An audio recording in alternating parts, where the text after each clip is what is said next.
Good evening class 12th students. कैसे हैं आप सब लोग? आई होप आप सभी ठीक होंगे। बेटे अभी तक हमने इशू ऑफ शेयर्स के सारे क्वेश्चन कर लिए। कॉम्प्रिहेंसिव क्वेश्चन करवाया था मैंने आपको कल एक, जो एग्जाम में आने की प्रोबेबिलिटी जिनकी ज्यादा रहती है। ठीक है, जब भी कभी बोर्ड में कंबाइन क्वेश्चन आता है तो कंबाइन क्वेश्चन सारे कंसेप्ट को मिला के आएगा और उसमें हमें मोस्टली क्या बोलता है कि कंपनी की आपको बैलेंस शीट भी प्रिपेयर करनी है। ठीक है, तो हमें क्या करना है, हमें इशू ऑफ शेयर्स के चैप्टर में आज हम सीखेंगे कि बैलेंस शीट को कैसे बनाना है। ठीक है, एंट्रीज तो हम साथ साथ में बनाएंगे, लेकिन हम यहाँ पे ये भी सीखेंगे कि कंपनी की बैलेंस शीट कैसे बनानी है। बैलेंस शीट कैसे बनानी है, ठीक है। एज एट बैलेंस शीट आपको पता ही है फाइनेंशियल ईयर के एंड में बनती है 31 मार्च को। कोई सा भी ईयर हो सकता है, क्वेश्चन के अकॉर्डिंग आपको यहाँ पे ईयर लिख देने हैं। ठीक है, हमें बैलेंस शीट में करना क्या होता है। बैलेंस शीट आपने बनाई होगी, कैश फ्लो स्टेटमेंट आपने चैप्टर पढ़ा होगा। अगर नहीं पढ़ा है तो इसके जस्ट बाद हम कैश फ्लो स्टेटमेंट ही स्टार्ट करेंगे। ठीक है, हमें बैलेंस कंपनी की बैलेंस शीट में हमें पहला हेड मिलता है जिसका नाम होता है equity and liabilities. Equity and liabilities में हमारी क्या होती है, पहला तो हम डील करते हैं शेयर कैपिटल से और रिजर्व एंड सरप्लस से। इक्विटी का मतलब होता है शेयर कैपिटल और reserve and surplus. Share capital में क्या आता है, जो शेयर हम इशू कर चुके हैं, जिन शेयर से हमें पैसा मिला है वो हम डालते हैं शेयर कैपिटल में। ठीक है, जो कंपनी शेयर्स को इशू करती है, शेयर्स को इशू करने के बाद जो कंपनी को पैसा मिलता है शेयर से, वो हम लिखेंगे शेयर कैपिटल में। दूसरा है रिजर्व एंड सरप्लस। बेटे रिजर्व एंड सरप्लस वो होता है जैसे हमें कोई भी शेयर, हमने प्रीमियम वाला कंसेप्ट पढ़ा था, कोई भी 10 का शेयर अगर 12 में मिल रहा है तो वो जो 2 रुपए उस पे एक्स्ट्रा मिले हैं वो 2 रुपए जाएंगे आपके रिजर्व और सरप्लस में। ठीक है, ये इस वाले हेड में जाएंगे रिजर्व एंड सरप्लस में। इक्विटी एंड लाइबिलिटी का ही चल रहा है ये अभी। लेकिन जब हम शेयर्स के केस में बैलेंस शीट प्रिपेयर करते हैं तो यहाँ पे हम लाइबिलिटीज अभी तक नहीं लिखते, हम लाइबिलिटीज में लिखते ही नहीं है। ठीक है, इक्विटी एंड लाइबिलिटीज का हेड जरूर बनता है, लेकिन हम डील किस में करते हैं, शेयर होल्डर फंड में, और शेयर होल्डर फंड के अंदर भी शेयर कैपिटल और रिजर्व एंड सरप्लस में। ठीक है, इसके बाद हम पढ़ेंगे एसेट्स। एसेट्स में बेटे कंसिडरेशन अदर देन कैश में तब तो हम एसेट लिख सकते हैं, लेकिन जब हम सिंपल क्वेश्चन कर रहे हैं, मतलब कंसिडरेशन अदर देन कैश वाला क्वेश्चन नहीं कर रहे, तो हम क्या लिखेंगे, करंट एसेट। और करंट एसेट के अंदर सिर्फ एक ही चीज लिखेंगे, कैश एंड कैश इक्विवेलेंट, कितना कैश हमारे पास आया है। ठीक है, ठीक है बेटे, इसमें बैलेंस, ये तो हो गई हमारी बैलेंस शीट। लेकिन जो इसमें मोस्ट इंपॉर्टेंट पार्ट आता है वो आता है हमारा नोट नंबर का। ठीक है, मोस्ट इंपॉर्टेंट पार्ट होता है हमारा नोट नंबर का। बैलेंस शीट को हम प्रिपेयर कर सकते हैं with the help of note number.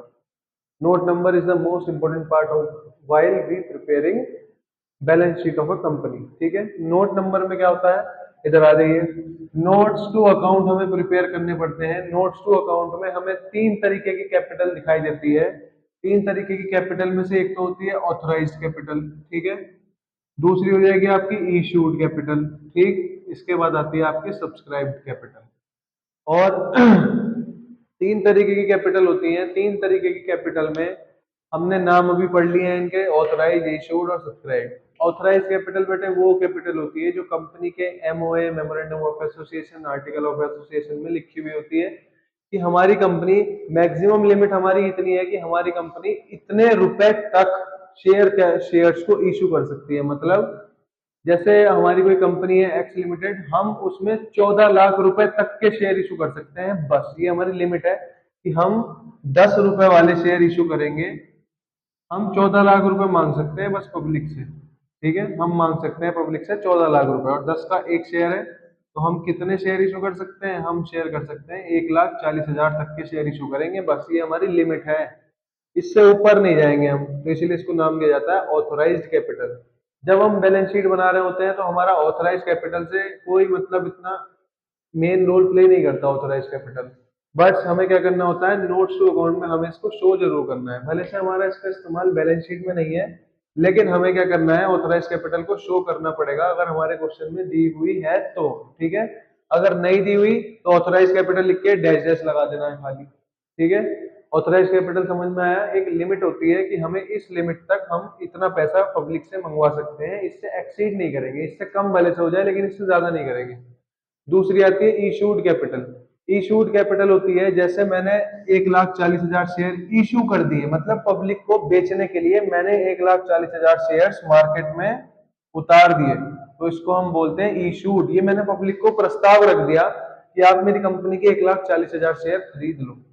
ये मैंने प्रस्ताव रखा है, मैंने इशू कर दी बाजार में बेचने के लिए सिक्योरिटी।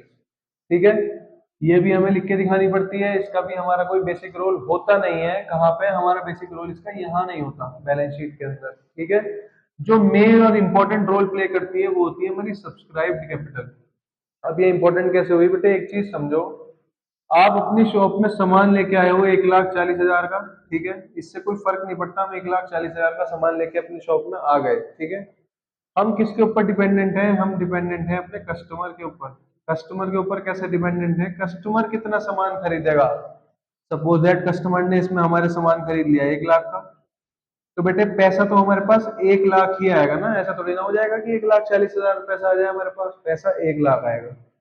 तो ऐसे ही कंपनी में होता है। शेयर तुमने 1,40,000 इशू कर दिए, लेकिन पब्लिक ने तो पैसा 1,00,000 शेयर के हिसाब से ही दिया है। ठीक है, पब्लिक ने पैसा 1,00,000 शेयर के हिसाब से दिया है, तो हमें बैलेंस शीट में भी कितना पैसा दिखाना पड़ेगा, 1,00,000 शेयर्स वाला ही पैसा दिखाना पड़ेगा शेयर कैपिटल के अंदर। ठीक है, सब्सक्राइब कैपिटल ये रोल प्ले करती है। जितना पैसा आया उतना ही तो आप बैलेंस शीट में दिखाओगे, उससे ज्यादा थोड़ी ना दिखा दोगे। उससे ज्यादा दिखाओगे फिर टैक्स वगैरह का दिक्कत हो जाएगी। तो हमें क्या करना है, सिर्फ सब्सक्राइब वाला ही दिखाना है। ये दो तो सिर्फ हमारे फॉर्मेलिटी के लिए है, ये हमें लिखने हैं बस नोट्स टू अकाउंट में। लेकिन सब्सक्राइब कैपिटल को, हमारा रोल सब्सक्राइब कैपिटल का यहाँ भी आएगा। ठीक है, यहाँ इसको लिखते हैं। अब सब्सक्राइब कैपिटल के भी दो पार्ट होते हैं। कैसे, एक तो होता है सब्सक्राइब बट सॉरी, एक पार्ट होता है subscribe fully paid up.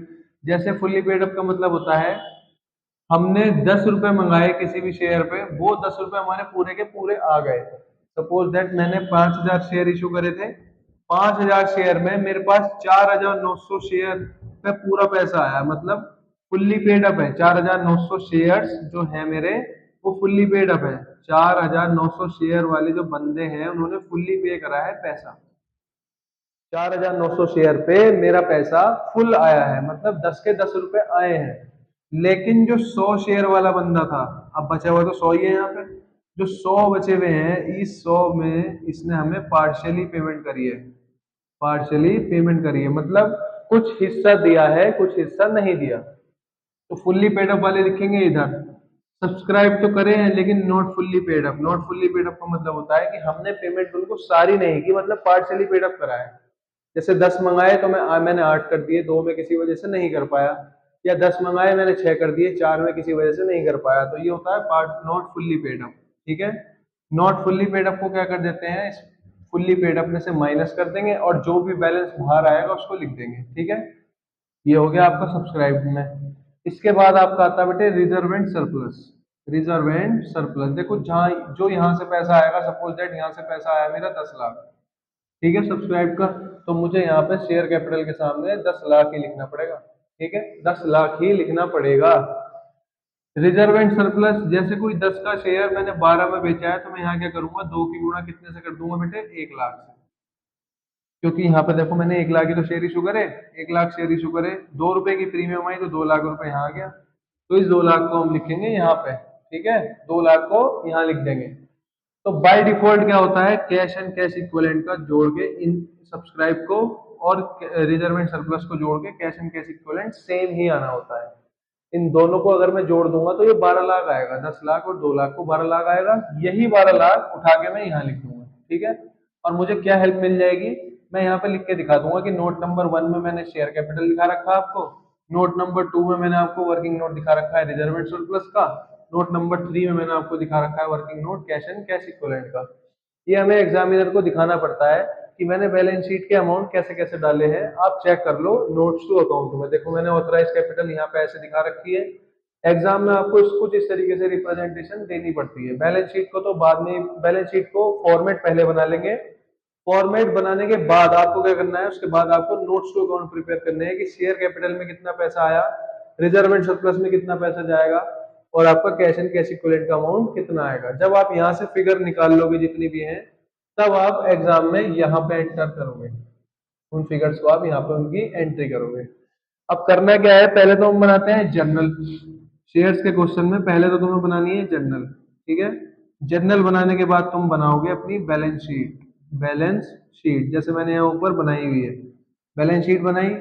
Balance sheet बनाने के बाद तुम्हें बनाने हैं notes to account. Notes to account ये मैंने लिखा बेटे बाद में है, तुम्हें क्या करना है, बैलेंस शीट का पहले परफॉर्मा बना के छोड़ देना है।